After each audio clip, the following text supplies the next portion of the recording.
सभी के लिए दुआएं, सभी को मेरा प्रणाम। मैं रुचि हर्ष फिर से अपनी कलम की आवाज के साथ आप सभी के समक्ष आज जो एक अभिव्यक्ति लेकर आई हूँ, खुद में ही अद्भुत है। अद्भुत इसलिए है कि ये जो मेरी अभिव्यक्ति है ये बेटों के लिए है। ये उस माँ के लिए है जो बेटे की शादी करती है। अब उसमें क्या खास बात है? अक्सर जब बेटियां पैदा ही होती हैं तभी हम कह देते हैं बेटियां तो भाई पराया धन होती हैं। पर कभी कभी एक एहसास ये भी आता है कि जब बेटा शादी करता है तो कुछ एक एहसास आता है कि वो भी थोड़ा पराया हो गया है, क्योंकि अपना घर संसार वो भी तो बसा रहा है। खाली बेटी घर छोड़ के आई है तो इसका अर्थ यह नहीं है कि सिर्फ प्रभाव बेटियों के ऊपर ही पड़ता है, बेटों के जीवन पर भी पड़ता है।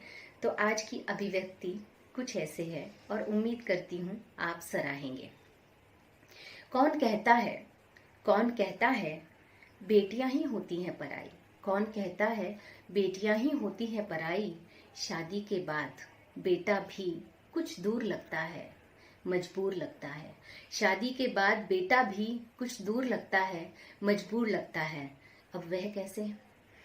भाई एक ही रात में बहू के पगफेरों के बाद, एक ही रात में बहू के पगफेरों के बाद बेटे का कमरा जहां माँ हक से घुस जाती थी, उसके कपड़ों की थप्पी अलमारी में लगाती थी। बेटे के कमरे में हक से घुस जाती थी, उसके कपड़ों की थप्पी अलमारी में लगाती थी। एक ही रात में वो कमरा माँ को अपने हक से दूर लगता है। वो कमरा माँ को अपने हक से दूर लगता है, कुछ दूर लगता है। बेटा भी मजबूर लगता है।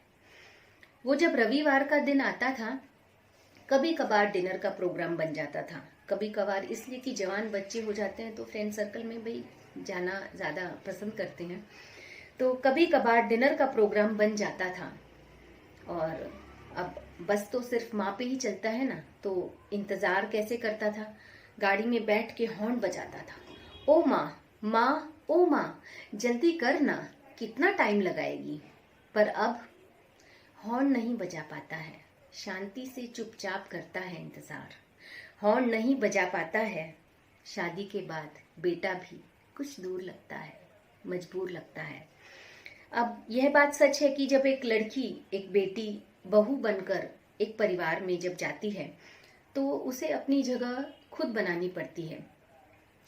पर बात यह भी सच है कि उस नए रिश्ते को जगह देने के लिए हर रिश्ता थोड़ा थोड़ा अपनी जगह छोड़ता है।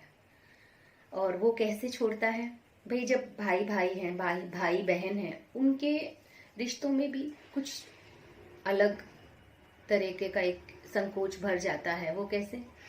भाई जब मर्जी लड़ लेते थे, भाई जब मर्जी लड़ लेते थे, रूठते थे फिर मन जाते थे। अब भाभी के सामने कैसे लड़ेंगे? लड़ते तो संकोच आता है ना। शाम बहन भी हक से कह देती थी, शाम घर लौटो तो मेरा ये कुछ सामान लेते आना। भाभी का देवर है बहुत प्यारा।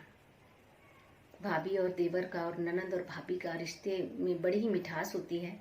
तो भाभी का देवर है बहुत प्यारा, ननंद और भावज का रिश्ता सखियों जैसा दिखता है। ये लाइन मेरी भाभियों को समर्पित है, क्योंकि मेरी भाभियां भी बड़ी प्यारी हैं। तो ननंद और भावज का रिश्ता सखियों जैसा दिखता है। पर जाने क्यों शादी के बाद अब छोटे भाई को बड़ा, थोड़ा बहन को वो थोड़ा भाई दूर लगता है। शादी के बाद बेटा भी कुछ दूर लगता है, मजबूर लगता है। ये पंक्तियां आगे वाली उस माँ को समर्पित है जो नई सास बनी है। सास तो वो बन गई, पर कैसे अपने बेटे की जिम्मेदारियों से उसने पैर पीछे लिया है और वो उसको भी अखरता होगा।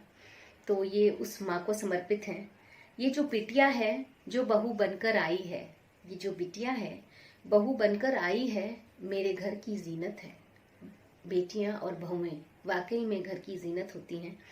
मेरे घर की जीनत है बड़ी ही प्यारी। मम्मी जी की पुकार लगाती है दिन भर। मम्मी जी की पुकार लगाती है दिन भर।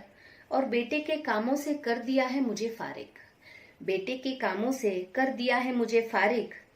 पर ये खालीपन भी खाली हो गई ना। पर ये खालीपन भी कभी कभी अखरता है। पर ये खालीपन भी कभी कभार अखरता है। कुछ दूर लगता है।